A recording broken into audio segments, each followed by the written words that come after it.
ചില എന്ന് പറഞ്ഞ പോലെ ഇന്നത്തെ സുവിശേഷത്തിൽ നമ്മൾ കണ്ടത് കാര്യസ്ഥതയുടെ കണക്ക് ബോധിപ്പിക്കാനായിട്ട് കടപ്പെട്ട ഒരു കാര്യസ്ഥന്റെ കഥയാണ്. ഇദ്ദേഹത്തിന്റെ യജമാനൻ വന്നിട്ട് പറയുന്നുണ്ട്, കാര്യസ്ഥതയുടെ കണക്ക് നീ ബോധിപ്പിക്കുക എന്ന് പറയുകയാണ്. ആ കണക്ക് ബോധിപ്പിക്കുമ്പോൾ ഇയാൾക്ക് അത്ര സുഖകരമായിട്ടുള്ള ഒരു കണക്കായിരുന്നില്ല യജമാനന്റെ മുമ്പിൽ ബോധിപ്പിക്കാനായിട്ട് ഉണ്ടായിരുന്നത്. ഇയാള് സ്വത്ത് ദുർവ്യയം ചെയ്യുന്നു എന്നുള്ള പരാതി ലഭിച്ചതിനെ തുടർന്നാണ് ഇദ്ദേഹം കാര്യസ്ഥതയുടെ കണക്ക് ചോദിക്കുന്നത്. അപ്പോൾ അദ്ദേഹം കൊടുക്കുന്ന കണക്കിൽ ഇദ്ദേഹത്തിനെതിരായിട്ടുള്ള ഒരു റിപ്പോർട്ടിനുള്ള സാധ്യതയൊക്കെ ഉണ്ട്.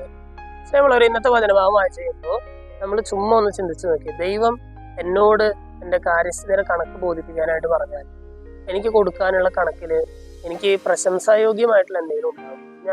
എനിക്ക് ഏൽപ്പിക്കപ്പെട്ടിരിക്കുന്ന ആളുകളുടെ, എനിക്ക് ഏൽപ്പിക്കപ്പെട്ടിരിക്കുന്ന ചില കഴിവുകളുടെ, എനിക്ക് ഏൽപ്പിക്കപ്പെട്ടിരിക്കുന്ന ചില കൃപയുടെ കണക്ക് ഞാൻ ദൈവസന്നിധിയിൽ ബോധിപ്പിക്കുമ്പോൾ അവിടെ എനിക്ക് പ്രശംസ ലഭിക്കാൻ മാത്രമുള്ള ഒരു കണക്ക് ലഭിക്കാനായിട്ട് സാധ്യതയുണ്ട്. നമ്മൾ യഥാർത്ഥത്തിൽ ദൈവസന്നിധിയിൽ ഇരുന്ന് ശരിക്കും നമ്മൾ ചിന്തിക്കേണ്ട ഒരു കാര്യമാണ്. ദൈവം എനിക്ക് നൽകിയിട്ടുള്ള ചില കഴിവുകളാകട്ടെ, ചില വ്യക്തികളാകട്ടെ, ചില സംഘടനകളാകട്ടെ, അല്ലെങ്കിൽ മറ്റു ചില സംഭവങ്ങളാകട്ടെ, ഇതിനെയൊക്കെ കണക്ക് ദൈവം ചോദിക്കുമ്പോൾ എനിക്ക് അഭിമാനത്തോടു കൂടി എനിക്ക് അതിന്റെ കണക്ക് കൊടുക്കാനായിട്ട് സാധിക്കും. ഈശോയുടെ പ്രാർത്ഥന നമ്മൾ ഇപ്രകാരം വചനത്തിൽ വായിക്കുന്നുണ്ട്, പിതാവേ അങ്ങ് എനിക്ക് നൽകിയതിൽ ഒരുവനെ പോലും ഞാൻ നഷ്ടപ്പെടുത്തിയിട്ടില്ല.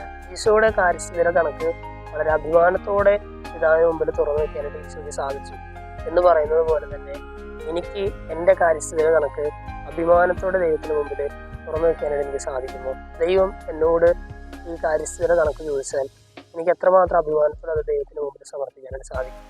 ഇന്നത്തെ വചനഭാഗം ആശയം നമുക്കൊന്ന് ചിന്തിക്കാം, നമുക്കൊന്ന് ആത്മപരിശോധന നടത്താം.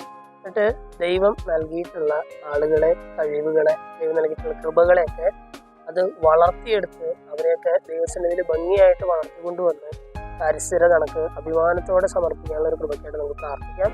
ദൈവം നമ്മെല്ലാവരും സമർത്ഥമായിട്ട് അനുഗ്രഹിക്കും.